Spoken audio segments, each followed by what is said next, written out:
Coucou, on se retrouve aujourd'hui dans une nouvelle vidéo où je vais te montrer ma recette du gel de lin.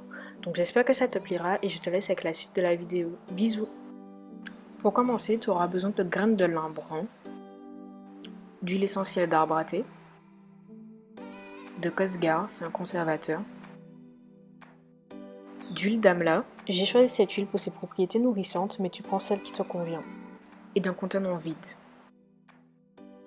Tu auras besoin d'un demi-verre de graines de lin brun pour 2 verres d'eau. Ensuite, il te faudra placer ta casserole sur un gros feu, à puissance maximale, au début en tout cas.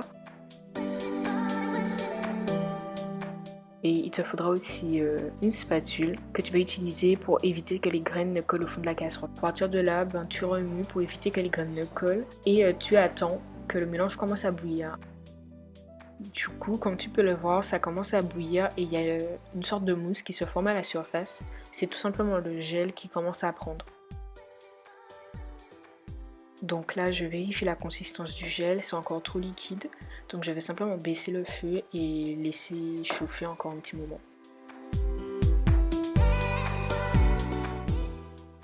Donc la consistance est quasiment parfaite. Je vais laisser chauffer encore quelques secondes avant d'éteindre le feu et de passer à la suite.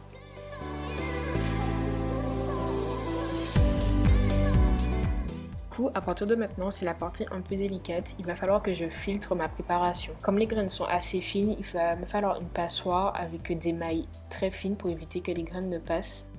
C'est aussi possible d'utiliser un collant, mais je trouve que c'est beaucoup plus fastidieux et j'y arrive très bien comme ça. Je préfère utiliser cette méthode et je ne risque pas de me brûler de cette manière. Une fois que toute ma préparation est dans la passoire, je vais commencer à remuer les graines juste pour permettre au gel de passer plus facilement.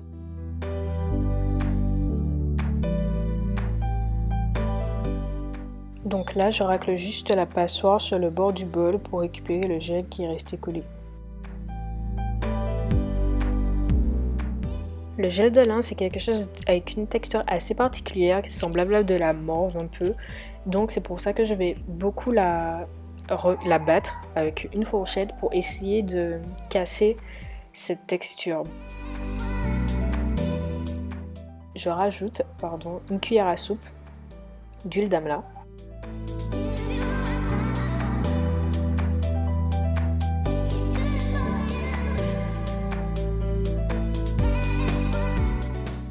Et maintenant 25 gouttes de Cosgar. Donc comme je te l'ai dit, c'est le conservateur. Il faut savoir que le gel de graines de lin, étant donné que c'est fait d'eau, ça se conserve très mal. Donc c'est important d'utiliser un conservateur. Ou sinon, il faut l'utiliser soit tout de suite, soit dans les 2 ou 3 jours après l'avoir fait, en le conservant au réfrigérateur. D'ailleurs, même avec le conservateur, il vaut mieux le conserver au réfrigérateur. Maintenant, je vais rajouter 15 gouttes d'huile essentielle d'arbre à thé parce qu'elle est purifiante et fortifiante. C'est mon huile essentielle préférée. Je ne sais pas si tu pourras le remarquer, mais la consistance est moins solide qu'au début parce que j'ai bien fouetté le gel.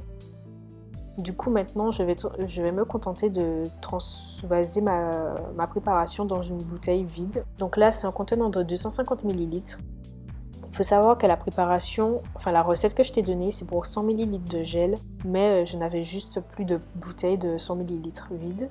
Après, étant donné que les quantités sont assez aléatoires, vu qu'on dose en verre, tu peux avoir pour un peu plus ou un peu moins de 100 ml.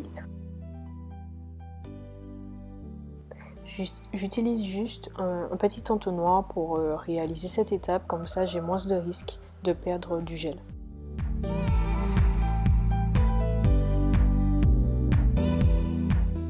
Donc voilà, j'espère que la recette t'aura plu. Dans une seconde partie, je vais te montrer comment j'utilise le gel de lin et quels effets ça a sur mes cheveux. Je te dis à très bientôt et je te fais de gros bisous.